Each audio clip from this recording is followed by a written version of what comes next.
I'm Alan Weiss, and this is the writing on the wall.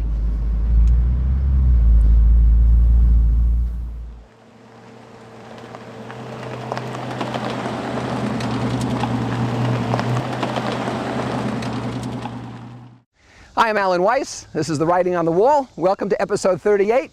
Look. President Obama has an interesting habit of starting a lot of sentences with look. He uses it as an interjection. The guy on Saturday Night Live who parodies him does it wonderfully. Look. It's either intended or unintended arrogance. I mean, not just the president, anybody who does that. It's condescending. Look, as if focus on what I'm saying because you're really not going to get it unless you focus. I'll speak slowly. Despite your politics, it's really condescending. It's like saying, look people, focus, or please, or stupid. There are other manifestations of this kind of intended or unintended arrogance. For example, the constant use of someone else's name. If you look at the responses of a politician who's trying to ingratiate herself or himself to the interviewer, you'll find this all the time. So watch George Stephanopoulos This Week with George Stephanopoulos on ABC, or Meet the Press, whatever your choice is. And you'll see the interviewee saying, well, George, that's a good question. I think, George, what we need to look at is this. If you recall, George, the last time we looked at this, you know, George, I'm thinking that constant use of someone else's name is condescending. It's patronizing. Politicians do this with the media all the time. Then you have thinly veiled impatience. By thinly veiled impatience, I mean the following. Somebody says something like this. Right, but the fact of the matter is, what the fact of the matter means is, what I really know and you don't is this. Or they may say, you may be right, but be very careful about you may be right, but, because you may be right, but actually means you're full of crap. And so you say something and I say, you know, you may be right, but what I'm telling you is crap.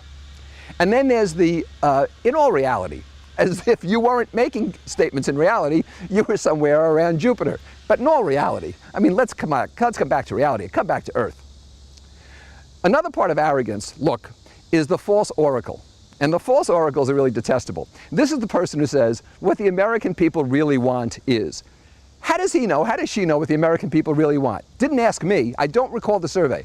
Or, the consumer today prefers. Really? How do you know that? Or, Gen Y members, for example, respond better to. How do you know that? You're not even in Gen Y. And then, the greatest generation. Really? Who says? These are false oracles. They're making this stuff up. And then we have the preacher. In terms of condescension, the preacher says things like this. Well, never assume, you know, it makes an ass out of you and me. Or, remember Prince Henry the Navigator's great quote, and they're always quoting someone. As if to quote someone means that you're correct. Because who are you finding? You're finding people whose quotes support you. You can always find an equal and opposite quote. It's the fourth law of thermonuclear reaction, according to Newton. By the way, Prince Henry the Navigator is an interesting quote because Prince Henry the Navigator never left Portugal, rarely left his office.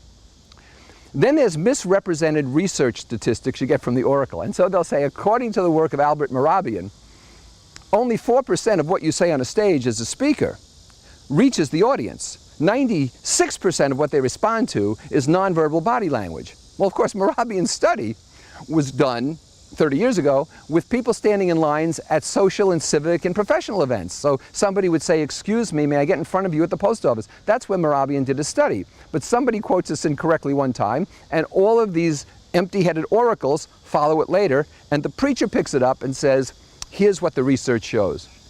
And then finally you have people who create false oracles. My colleagues in MIT's After Hours Pizza Association are convinced that the recession is not over. Well, I didn't know you had access to such great brains. Here's confidence. Confidence is the belief, the honest-to-God belief that you can help other people. Arrogance is the honest-to-God belief you have nothing left to learn yourself.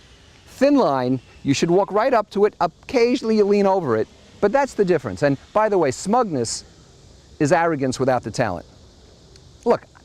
Look, I know what I'm talking about. What, Koufax? What do you mean I may be right, but? Let's go, Koufax. Come on, Koufax.